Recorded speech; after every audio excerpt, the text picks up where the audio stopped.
This week's episode of Lights Out is brought to you by Clear skin, unsightly and embarrassing pimples are a thing of the past with newly formulated Clear Skin. Don't mask ugly and embarrassing skin problems. Treat your skin with Clear Skin today. Side effects include death, wishing for death, excruciating pain depending on tolerance level, excessive sharding, hopgot, cankle rot, and more. See extensive list on packaging. Purchase of product relieves manufacturer of all liabilities.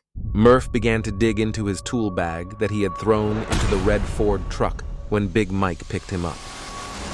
He pulled out 2 plastic containers. One of the guys guarding the door said he could hear people in the stairwell. Okay, guys, get your ammo ready and have your can of gas next to you. Jacob, get the flare gun ready. Crap, they're spreading out. Does anyone have any food? I have some cookies. I was saved. Great. Throw them overboard. What? Do you want them to come up here and take them? Tom didn't hesitate. He threw the cookies off the roof onto the street below. It had the desired effect. Several people noticed what they were and began to fight over them. This drew the attention of nearly everyone. Their fear of missing out made them pile up right below Murf and the others. Okay, everyone grab a handful of these. Ball bearings? You used to shoot those at everything with your slingshot. You stayed in trouble. Yeah, I've never stopped practicing. Good. They're in position. Throw the ball bearings over, then the fuel. Murf started firing ball bearings one right after another with his slingshot. The people below started looking up just as a hail of heavy ball bearings hit them on their heads and in the eyes. A long-haired guy was furious and started yelling and posing like the Hulk. He was looking up at the roof when all of a sudden he stopped and grabbed his throat. Damn, I was aiming for his eye. Well, he was moving. Gas now? Yes, throw them over, guys. Wow, the Hulk is having a really bad day. Whoa! Whoa. Shh. Ain't that some shit?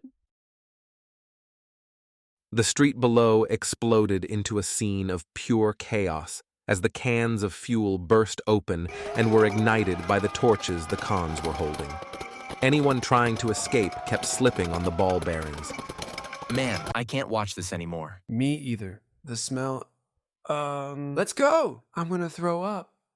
Grab your gear and head towards the other end of the building. And get that out of your head. It's nothing personal. It's all about choices. Wow, that's some deep shit. As the team gathered at the other end of the building, they started panicking when they didn't see a way down. Over here, guys. Murf pointed to a stairwell door.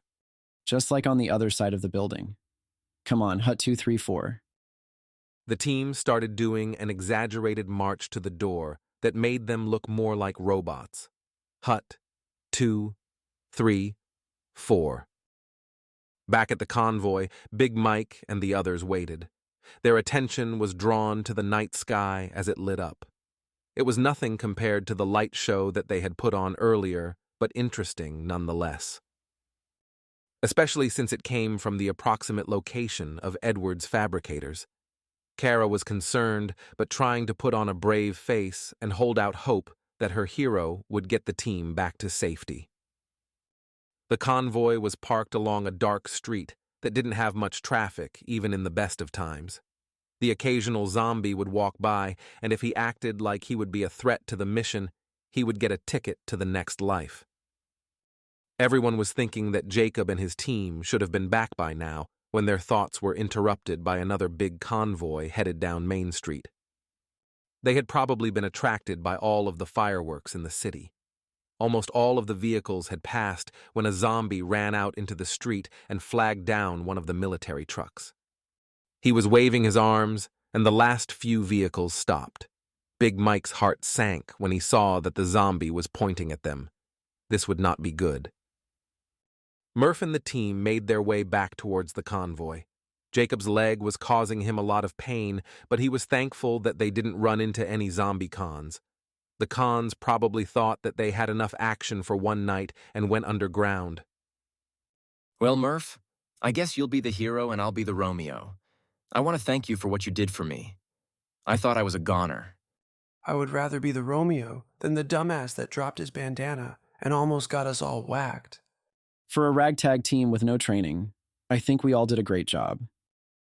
And Jacob, you're the one that got the movement started. People have been waiting to do something for over a year. That's pretty badass. Thanks, Tom. As badass as Murf tonight? Hell no. The guys all laughed, including Jacob, who knew full well that the mission's success was largely due to Murf, and he was okay with that. Big Mike and the others watched as 4 military vehicles turned down the street they were on, headed towards them. Stay in your positions, even if they tell you to move. Smitty and the guys have overwatch. The soldiers slowly pulled up to the convoy. They saw a bald-headed guy looking crazy and arguing with himself and asking God to tell them who was right. Then their attention shifted to several females who seemed happy to see them. Big Mike and the others were hidden behind their vehicles. We are United Forces soldiers. You are in violation of curfew. What are you doing here? Curfew. Yes, we're sorry, but, we thought the city was being bombed. So we left. You people are not from the city, and I doubt you are from this neighborhood. We'll have to take you in for interrogation. The soldier flashed an evil smile to his fellow soldier, who smiled and nodded his head. Big Mike assessed the situation. There were about 10 heavily armed soldiers. They were in the middle of the street, which would be against their training. They should have surrounded the vehicles. They probably hadn't seen women that didn't look like walking corpses in a long time. Maybe they wouldn't call for backup, intending to handle the situation themselves. He was concerned about the last vehicle, however. It was a covered truck that usually carried 10 to 12 super soldiers. Oh, please, don't arrest us. We were just scared. Everyone turn around and put your hands behind your back. The soldier's head exploded. Kara and the other women jumped between the vehicles and ran to the other side as the night sky came to life with the sounds of gunfire. Curly managed to shoot one of the soldiers before he was shot. Several of the soldiers rushed to the other side of the vehicles and ran into Big Mike and other patriots who were waiting for them. Kara and the other women were trying to climb under the trucks as bullets whizzed past them. Big Mike didn't notice the 2 super soldiers that had jumped out of the covered truck. When one of the regular soldiers fell dead, Big Mike looked past him and saw the 2 soldiers. They were big and dressed in futuristic armor and held weapons he had never seen. He breathed out a resigned, "Damn," as he swung his weapon towards them. They were blocked from the view of the snipers by the convoy vehicles. They aimed their weapons, and that was the last thing they did in this life. Kara, where's Kara? Jacob! Big Mike, you got snipers? You know it. I'll let them know you're friendlies. Murf carefully checked the covered truck. Bingo. We just scored big time. What you got? We got MREs, automatic weapons with ammo, looks like a water filtration system, and a bunch of other stuff. No wonder there were only 2 super soldiers. Well, that will help us for sure, but we better get out of here before the convoy turns around to check on these guys. Yep, everyone load up. Except you, Jacob. We got info that you are going to be called upon soon to present your interview to the world. What? I wanted to help you guys. My hero. Oh, no, Kara, He's our hero too, Kara. Jacob, thanks for all you did for us tonight. We really appreciate it. Thanks, Jacob. Thanks, man.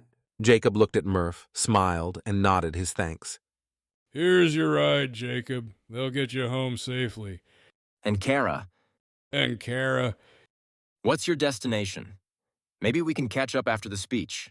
We have to clear some interstate and then meet up with other patriots at a National Guard armory. They say our numbers are staggering. Okay, I won't hold you up any longer and my leg is screaming. Good luck to all of you. We'll see each other again. The sun was beginning to rise as Jacob and Kara arrived home. Both of them were exhausted after the long night. After cleaning up and nursing Jacob's leg, they slept until late afternoon. Jacob, someone just pulled up. Yeah, that's them. I think you should hide until they leave. Jacob met the men at the door. They were all military except one odd-looking fellow dressed in civilian clothes and carrying a briefcase. Hello, Jacob. I'm Bill Tillman. I'm a communications specialist. My orders are to set up a live feed so that you can present your interview with the president to the world. Jacob looked at him. How can someone seem to be enjoying themselves this much in times like these? Okay, I don't really have anything prepared.